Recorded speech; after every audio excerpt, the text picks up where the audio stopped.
Salut à tous, c'est Shaker, toujours dans la gaming house de Pulse et je suis avec Thomas. Je vais te laisser te présenter, c'est le plus simple. Dis-nous donc qui tu es et dis-nous qui tu es tout simplement. Ben moi c'est Thomas, je suis à la base un grand passionné de jeu et je suis l'heureux propriétaire donc, du magasin GeoGaming donc, qui accueille la gaming house actuellement. Voilà, donc pour expliquer aux gens du coup qui ne sauraient pas, parce que là ils vont voir sur les images les plans de la gaming house, mais en dessous en fait on est au deuxième étage d'un magasin et en dessous donc c'est bel et bien un magasin. Du coup parce que je sais pas si vraiment on va voir sur les images comment du coup ça s'est passé. Est-ce que tu peux nous en dire un petit peu plus sur le développement de ton magasin qui avant donc n'accueillait pas de gaming house au deuxième étage?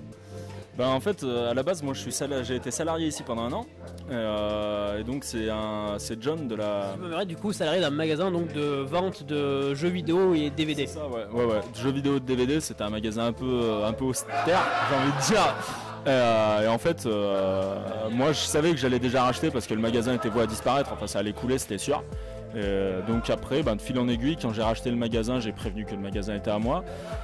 J'ai réussi à débarrasser un peu le haut qui était complètement en ruine et donc cet étage là qui était à la base uniquement que des DVD de location, enfin voire même des cassettes et autres films pornographiques. C'était ça. En fait petit à petit ça s'est transformé en ça grâce à la Pulse quoi, avec Ben le soutien. Avec une petite transition du coup tu m'as dit que tu avais d'abord mis une PS4 comme ça pour jouer. Ouais voilà, à la base je voulais en faire une salle de jeu vraiment pour les clients. Pour que les clients puissent essayer leur jeu, décider de leur achat et ça a évolué plus vite que ce que je pouvais. C'est vrai que là c'est une très jolie salle de jeu, enfin, c'est une salle de jeu plus. Ouais là c'est la salle de jeu, enfin ce magasin je l'ai créé pour avoir le magasin, tu sais le magasin que je voulais aller quand j'étais gamin quoi. Et là maintenant c'est vraiment la salle de jeu que je rêve depuis toujours quoi. Donc j'en suis super content et complètement. Même si c'est pas moi qui joue dedans. Et je pense qu'il y a pas que toi qui es super content, enfin il y a qu'à voir comme sa gueule derrière, ils sont plutôt heureux. Ça a l'air enfin c'est des mecs passionnés donc ça c'est cool. D'accord.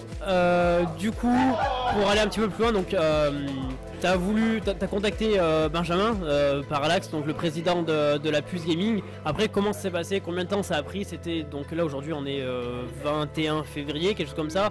C'est un projet, enfin pour les gens se rendre compte qui dure combien de temps?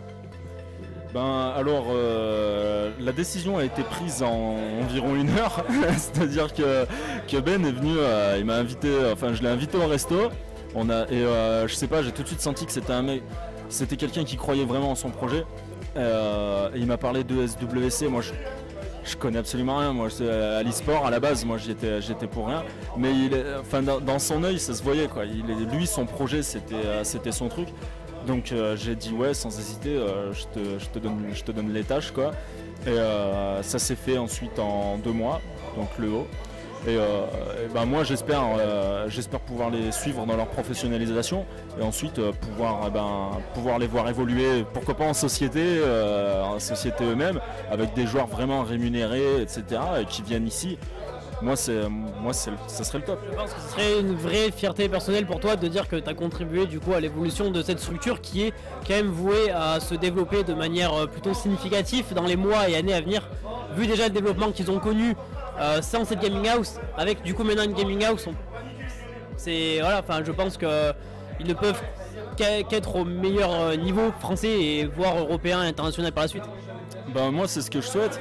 Après j'ai pas les moyens d'une entreprise comme les autres sponsors qu'ils ont, de Pure Gaming par exemple, mais après j'ai les moyens humains on va dire, donc j'ai vraiment essayé de participer au maximum en leur fournissant les Xbox qu'il fallait, en fournissant les écrans, en fournissant le local, une partie de mon loyer que j'accepte de payer pour eux, en gros l'électricité et tout ça.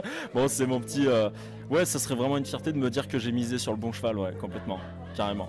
En tout cas j'espère pour toi que... Et j'en doute pas, quand on connaît un peu Parallax et les autres membres du staff et même les joueurs, on ressent tout de suite qu'il y a un sérieux et un engagement particulier. Voilà. Du coup, je m'intéresse un peu à tes clients. Comment ça se passe pour eux? L'étage il est fermé du coup maintenant? Ouais, alors ça c'est le gros problème avec les clients, c'est que c'est vrai que je les ai un petit peu habitués à avoir leur petite salle de jeu un peu à l'ancienne. Et maintenant que c'est génial, ils se sentent un peu floués sur le fait que maintenant ils n'ont plus accès.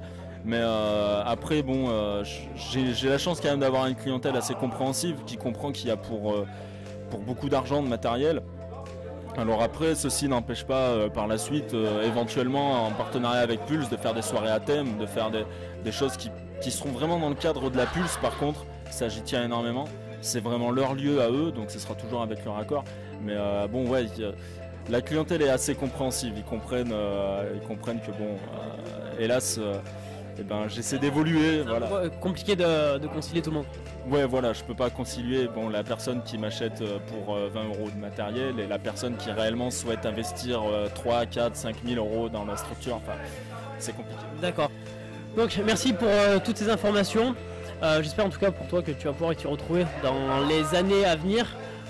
Et comme je disais tout à l'heure, donc tu peux qu'avoir confiance dans une structure comme Pulse. Est-ce que j'ai une petite question comme ça, est-ce que tu vas les suivre toi personnellement sur peut-être les événements ou... Ouais, ça c'est un projet.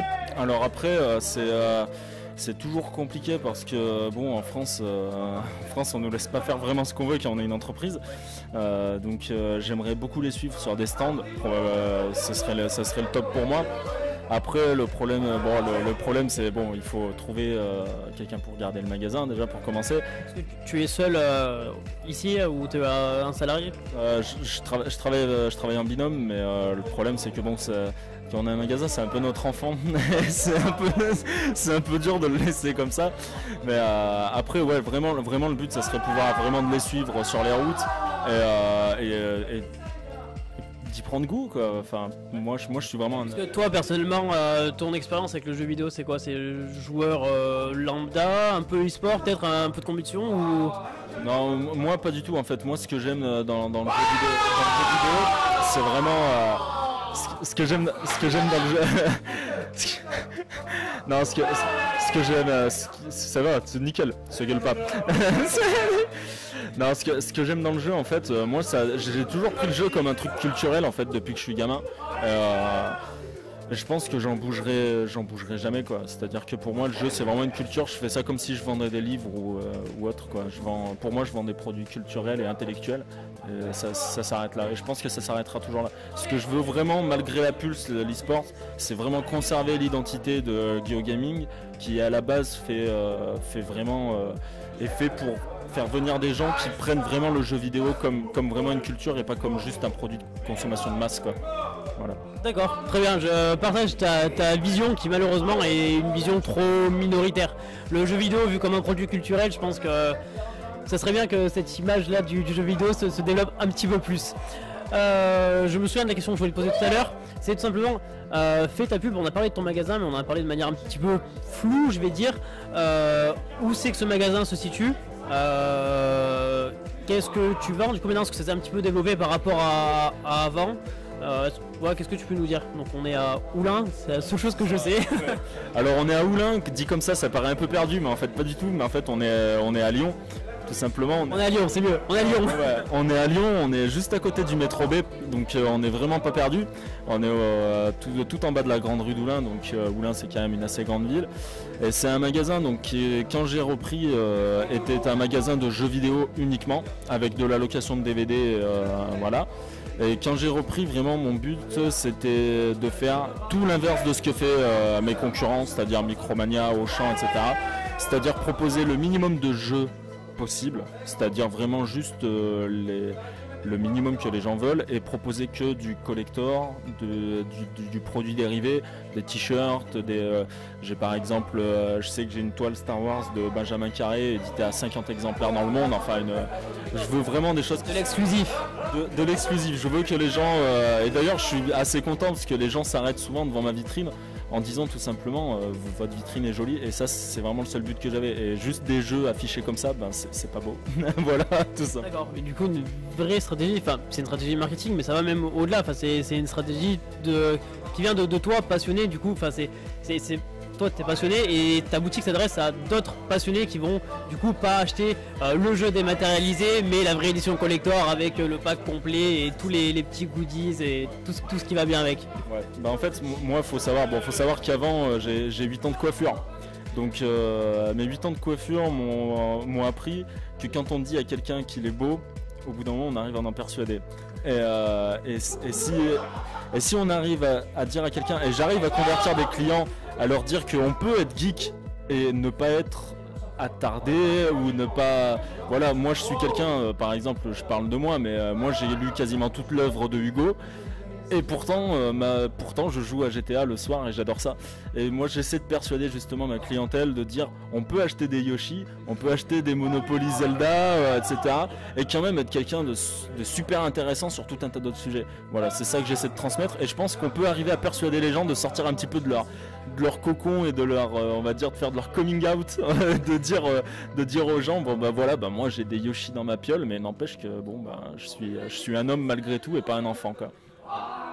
Merci, et quand il y aura plus de personnes comme ça, je pense qu'enfin le jeu vidéo pourra un petit peu avancer. Ben oui, mais bon, c'est malheureusement c'est l'image du jeu vidéo est tellement forte. Enfin, on va dire en même temps que les médias à coup de grands spots contre l'addiction aident pas vraiment à ce changement d'image malheureusement. Mais bon. Du coup, merci pour toutes ces informations. On a appris pas mal de choses sur le magasin, sur la Pulse, comment tout ça s'est fait. Je vais du coup te laisser le mot de la fin. Si tu veux rajouter quelque chose, parler de. Est-ce qu'on aurait oublié quelque chose? Que tu veux rajouter un petit mot? Je vais regarder la caméra pour le coup. Consommer chez les petits. Je sais que nos grands concurrents Carrefour, Amazon pratiquent des prix très attractifs. Il faut savoir que ces gens mettent des centaines de personnes au chômage chaque année en pratiquant justement ces tarifs, en disant tout simplement soit tu travailles avec moi avec ces tarifs là, soit nous on travaille plus avec toi et tu vires tes 500 salariés. Des salariés qui travaillent dans la peur du renvoi. Et nous on essaye avec nos petites armes de tenir le coup, de dire que le jeu vidéo mérite d'être en bas de chez vous et pas d'être dans un hangar à Lille et livré chez vous le lendemain. Donc consommer chez nous c'est un peu plus cher, on le sait qu'on est plus cher que les autres, c'est inutile de nous le rappeler, mais on essaye de nourrir des familles et on essaie de se nourrir nous. Voilà, merci. Tu me permets, et en plus de tout ça, en plus de tout ça, vous vous engagez en aidant des structures, des associations, des entreprises, des organisations à but non lucratif qui, sans vous, pourraient tout simplement pas se développer, parce que je pense pas que les magasins que tu as cités avant investissent, donnent autant d'eux-mêmes pour aider ces structures-là. Hélas non, mais bon. Merci encore une fois et puis j'espère te revoir très bientôt. Salut à tous.